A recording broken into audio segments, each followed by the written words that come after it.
It's a battle for the future of America. You work for us! You work for us! A battle between those who say we need less government and those who actually say we always talk about the government like it's this monster in the hills. The government is us. It costs to live in a civilized society, and we all need to pay our fair share. But wait a second. How do you give a rebate to people that didn't put any bait in? I live the life of a taker. Today there's a battle between the takers and makers. It's a battle because the government is threatening to take us from a maker nation into taker nation status. The private sector is literally dying, and the federal government is providing more and more pay and benefits. The union thugs are sucking the life out of America. That's an absurd statement. You're going to end up with lots of people that don't produce, and then that's the spiral. That's the end. Some say America's wealth is like a pie. Are you getting your fair share? But makers actually bake more pies for profit. And good news, profit got this town a better deal. What difference does it make if the company is making a profit, but you're getting a service that costs you less? Wish they'd try that where I live. Maybe then I wouldn't get taxed every waking moment. So many taxes. I need a drink. Now, reporting from Fox headquarters in New York, John Stossel. Where is America heading? The political left and right have two different visions for our future. The left wants more government. The right says we should have less. You heard the cries of outrage for the people of Bell, California, who discovered that their town managers paid themselves hundreds of thousands of dollars. Shame on you! Shame on you! You were a crook yesterday, you're a crook today, and you'll be a crook tomorrow. Maybe. They were arrested. They used the tax dollars collected from the hardworking citizens of Bell as their own piggy bank. But much of what they did was what lots of politicians do. Vote to spend taxpayer money on what they think is important, themselves. They want to do whatever the hell they want. Exactly. Rarely is there such blatant self-dealing as there was in Bell, but every day politicians spend your tax dollars on their vision of what America should have. That's what some Tea Partiers are angry about. In this case, they're yelling, "Kill the health care bill." But Congress didn't kill it. The bill is passed.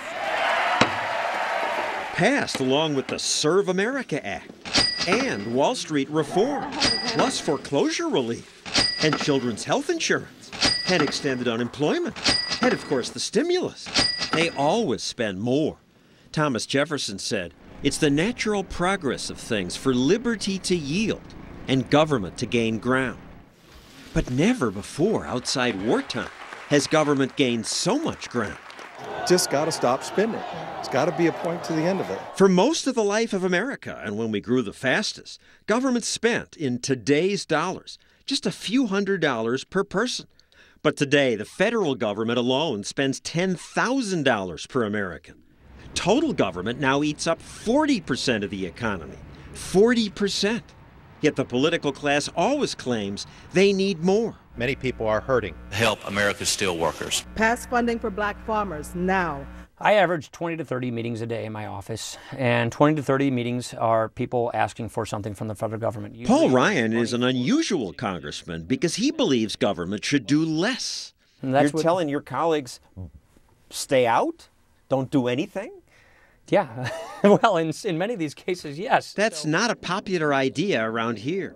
Congress listens to testimony all day, and 99% comes from people asking for stuff. I propose that Congress pass legislation. I propose that Congress ask Congress. There's a reason people show up and beg. It does work, and it does pay off. So the people who are connected get the goodies. That's exactly right, and that's what happens in a big government society. Most people like getting free stuff. Yeah, but I think more and more people in America are beginning to wake up to the fact that this thing is coming unglued. When the health care bill was close to passage, Ryan took on the president directly. This bill does not control costs. This bill does not reduce deficits. There's some strong disagreements on the numbers here, Paul. When it was all over, the president smiled and they shook hands, but they came nowhere close to agreeing. It's adding trillions in obligations that we have no means to pay for it. Why are your colleagues saying it's okay to spend more? Are you saying they're just stupid, or they don't care, or they're pandering for votes? I think, well, pandering could be a part of it, but I think what it is they believe that the government should be far larger and far bigger. Stop spending so much. Well, that's something you should tell the Republicans, John. Democratic Congressman Rob Andrews is a friend of Paul Ryan's. He says, don't blame us. President Reagan and both President Bush has spent more than either President Clinton or President Obama. So the all of you stop it. I agree with that. But to assign responsibility to the Democrats for this problem is not factually accurate. It's true that in the past, government has grown just as much, sometimes more, under Republicans. But these days, it's the Democrats who are most eager to spend. There you go. Let's go. You ever think government's doing too much? This is what built the country. This is the Declaration of Independence and the Constitution. It's pretty thin. Limited government. I mean, you guys have gone way beyond this. I don't think that a Social Security system is excessive government. I don't think that a Medicare system is excessive government. I don't think that the student loan system, I don't think that's excessive government. We have to make sure that the most vulnerable people are always protected. Protected by a bigger government is the progressives' argument. And Columbia University professor Mark Lamont Hill makes their case better than most. We have suffering everywhere. Here he's giving a commencement address in California.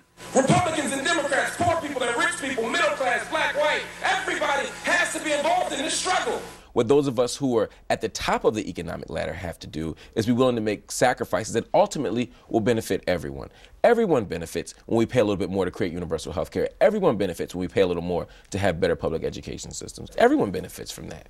And by we, you mean government. We always talk about the government like it's this monster in the hills that comes down and hands things out and takes our tax money. We are the government. Well, yes. Oh, yeah. Only in libertarian fairy tales. In real life, the government is us. The government is us? In your ideal world, what percent of the economy should government be? For me, housing, healthcare, and education are in addition to national defense, are things that the government must provide for people, and that's probably where we differ. So if that means 20%, I'm okay with it. If it means 30%, I'm okay with it. I don't think it will ever get that big. It's already at 40%. I mean, here's the graph of the growth of government since the beginning of the Republic. For most of the history of America, it was tiny, less than 5%. Right. Now, much of that has to do with inefficiency and waste. But you want more. I don't want more inefficiency and waste. Where you and I part ways. It's not big enough now? It is not big enough now. It is not big enough now. Really? It is awfully big. So big that we're now $13 trillion in debt.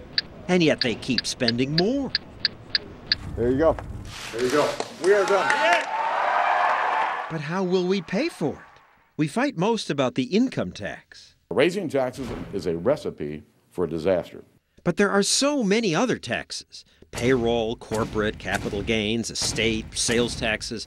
In fact, equal to the income tax are dozens of sneaky taxes you may not even know about. You and I pay them all day long. From the moment I wake up and turn on a light. I pay more when I brush my teeth and license my dog. My building pays property and fuel taxes and adds it to my monthly bill. And when I leave home to take the subway to work, I pay the Metropolitan Commuter Transportation Mobility Tax. At work, I make some phone calls. Yes, absolutely. Or get a bite to eat or a soda to drink. I'd like a smoked turkey in this. When I gas up my car, as much as a quarter of the price of gas is federal, state, and city excise taxes. Heck, people pay sales taxes all day long. So many taxes. I need a drink. I'm lucky I don't smoke. Yet some people say we should pay more. And all those taxes are just fine, say progressives. It costs to live in a civilized society, and we all need to pay our fair share. Our fair share. Progressives say taking from the rich to help the poor is simply the fairest system. No, the fairest system is the one that rewards the makers in society as opposed to rewarding the takers in society. Arthur Brooks wrote The Battle, which argues that a fight between free enterprise and big government will shape our future. The way that our culture is moving now is toward more redistribution, toward more progressive taxation, exempting more people from paying anything and loading more of the taxes onto the very top earners in our society. But I'm wealthy. It's kind to take it away from me and give it to people who need it more. Actually, it's not. The government does not create wealth. It uses wealth that's been created by the private sector. Americans are in open rebellion today because the government is threatening to take us from a maker nation into taker nation status. A taker nation? Well, there are plenty of takers. I'll introduce you to one when we come back.